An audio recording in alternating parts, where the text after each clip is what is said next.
Hi guys, Paul here from Beginner Guitar Academy, and in today's video we are talking about G major chord. Now every month we're doing a chord of the month, and I thought G major would be a great one to kind of kick off chord of the month because it is normally the first chord most beginner guitar players learn. And I'm going to be kind of talking about a few different ways of playing it and really giving you a few kind of tips and tactics to not only learn this chord but to learn other chords as you are developing your chord vocabulary. Some really kind of key things we're going to talk about. So yeah, that's the plan today, talking about the G chord.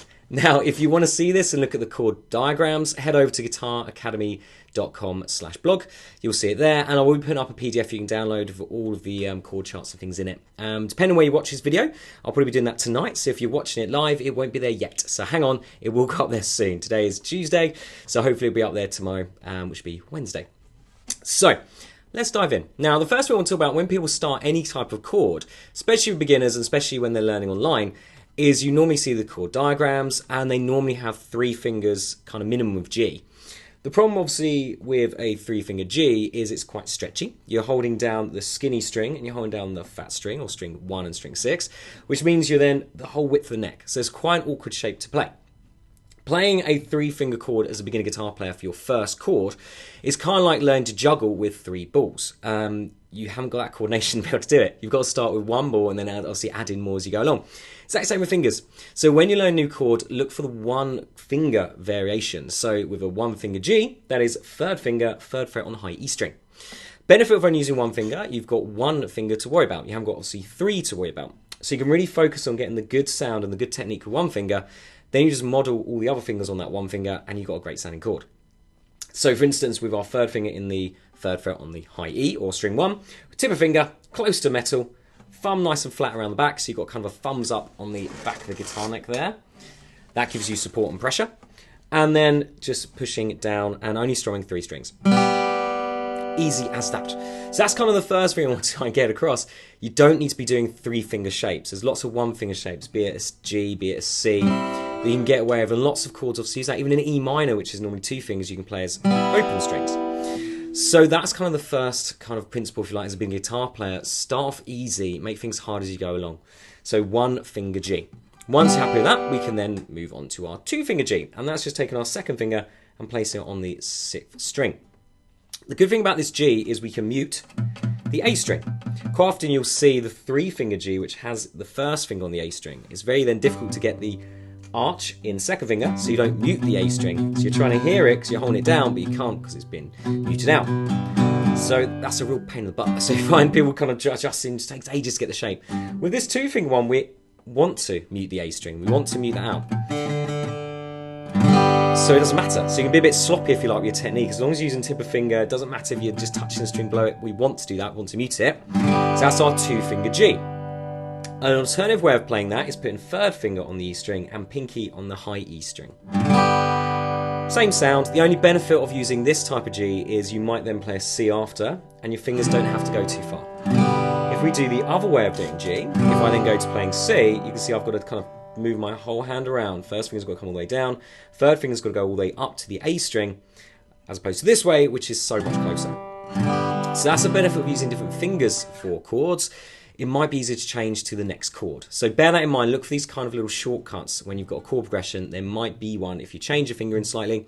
Like if we have a G to a C chord, if I use my 3rd finger on the E string, the low E, and my pinky on the high E or string 1, very close then to C. Super easy to change.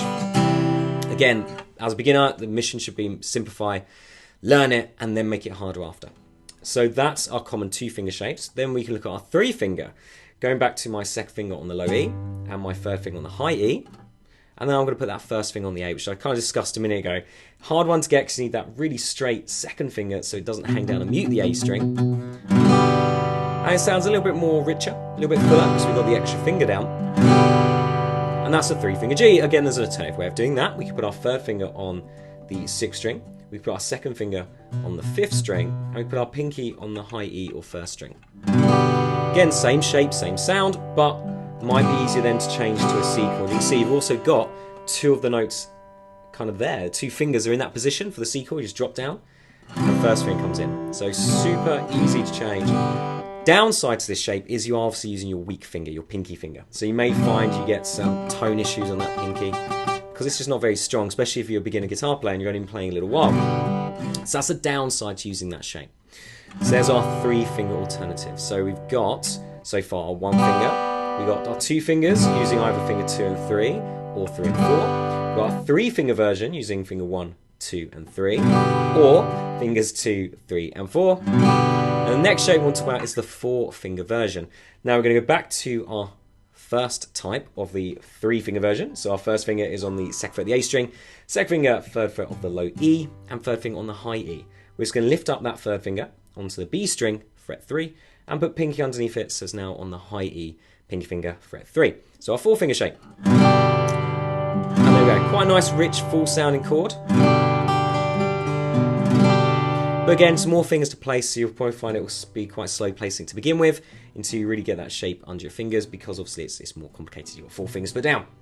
So straight away, why do we need so many G chords? We've got 6 shapes now. We've got the 1-finger, we've got the 2-finger and the 2 ways of playing that. We've got the 3-finger version and the 2 ways of playing that, and the 4-finger version. So the reason you have all these different types, I've kind of said a little bit of that anyway. You want different fingering options because it might make it easier to change the next chord. You're going to bring in more fingers because the chord will sound fuller and sound maybe richer. So that's really the main reason why you have these different voicings of the chord, because each chord has a different voice. It sounds a little bit different. So if you want a high sounding G, you might play one shape. If you want a lower sounding G, you might play another because it has that low bassy sound, where the other one has just the high strings. So it's nice to have that kind of variation. As a beginner, really our mission here, the whole point of this is to build up to the 3 or 4-finger shape. So you're starting with 1 finger just to make it easier. That's the reason why we want all these different shapes. It gives us those kind of stepping stones to the big 4-finger shape. And that's really what we want to end up with, the big shape, because it sounds the best.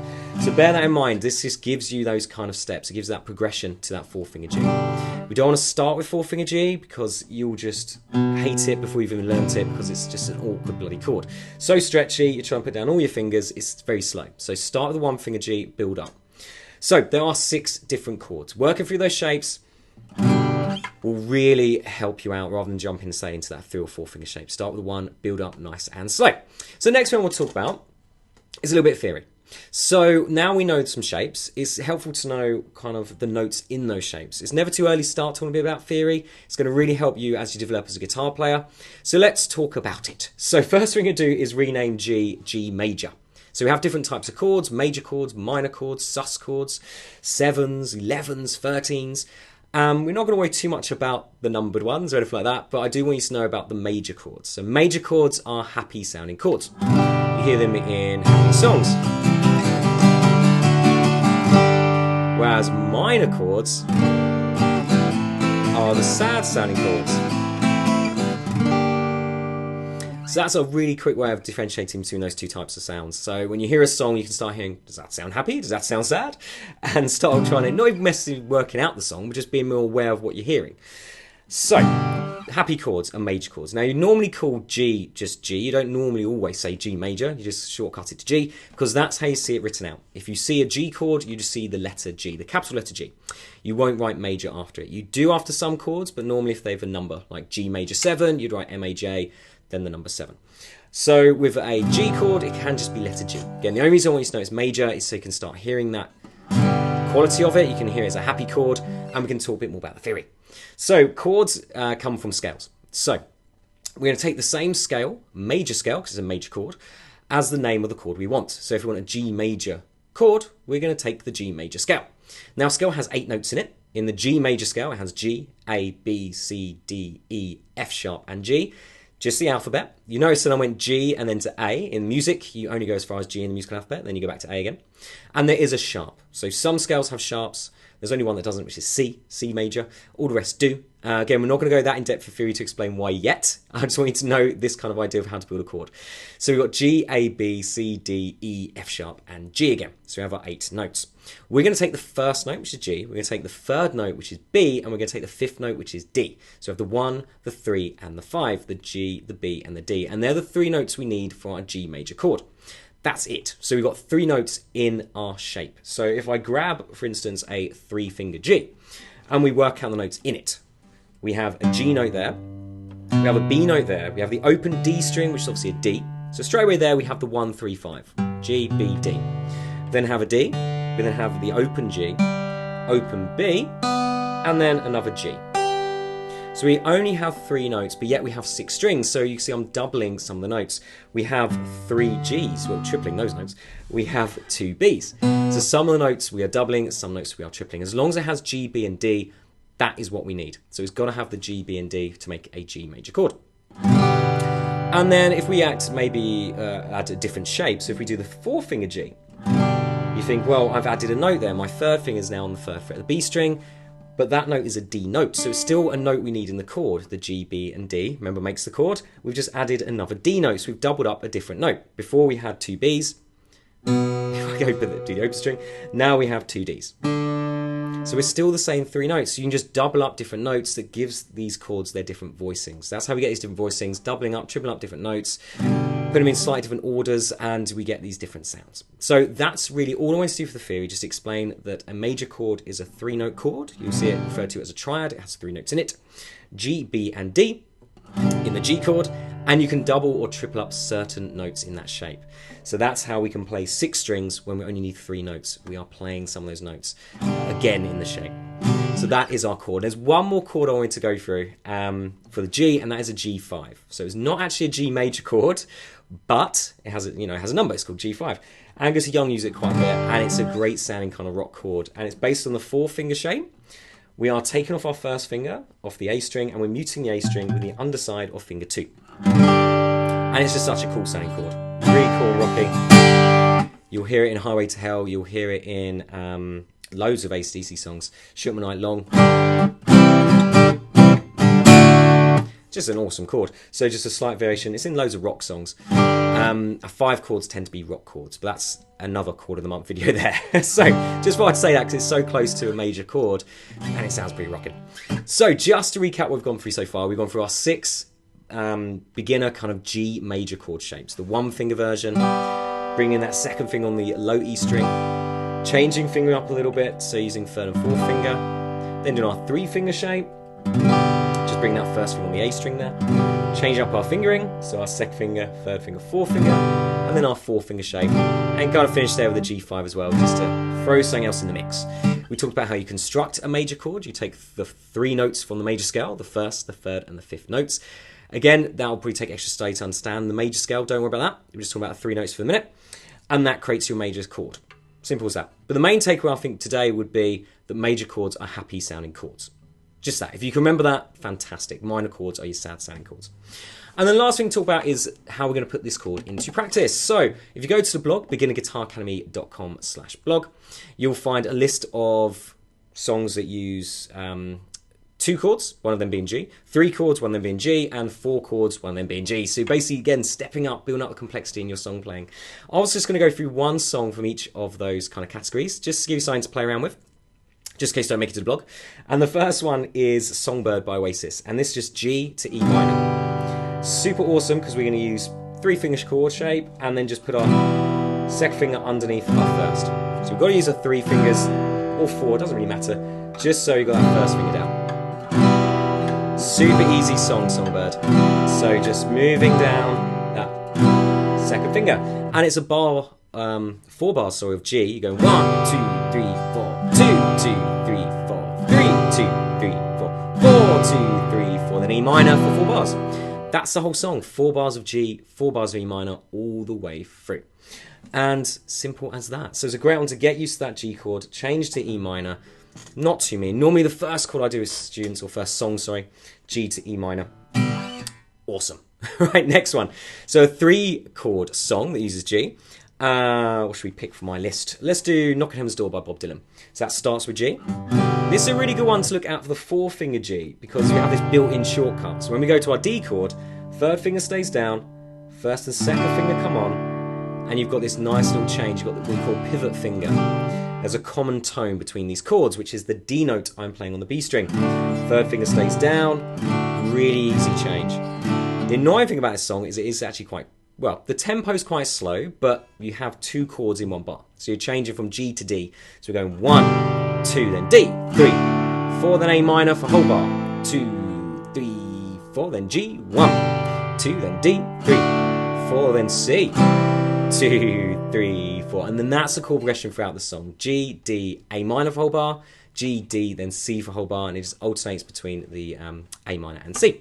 So again, not too main. You see, I'm really simplifying these down just to the chord shapes. You can then embellish with strumming as you see fit. Just putting some strum patterns on the top. And then the last one, the 4-chord song, we will do Zombie by the Cranberries, which is E minor. Then it goes to C. Then it goes to G.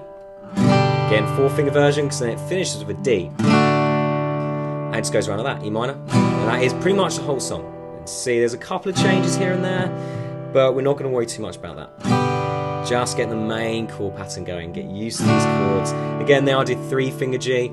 Again, it doesn't really matter. You just have one you feel comfortable with, but remember the 4-finger one does have this little shortcut. So if you do have a D after your G chord, obviously that's probably going to be the one you want to choose because you can keep a finger down. And there's a 4-chord song for you. So Songbird, G to E minor for your 2-chord song. We've got a 3-chord song for Knock on Heaven's Door, which was G, D in 1 bar, and then A minor for a whole bar. Then it goes around again, G, D, and then C. So it just alternates between the A minor and C. And then our 4-chord song, Zombie, E minor, C, G, and D. So I know, super quick kind of run through those songs, but just give you something to kind of play around with. Again, if you want more details, head over to the blog, beginnerguitaracademy.com/blog, and you'll see links to actually videos that go through those songs in a bit more detail. And I say there's 4 songs for each type.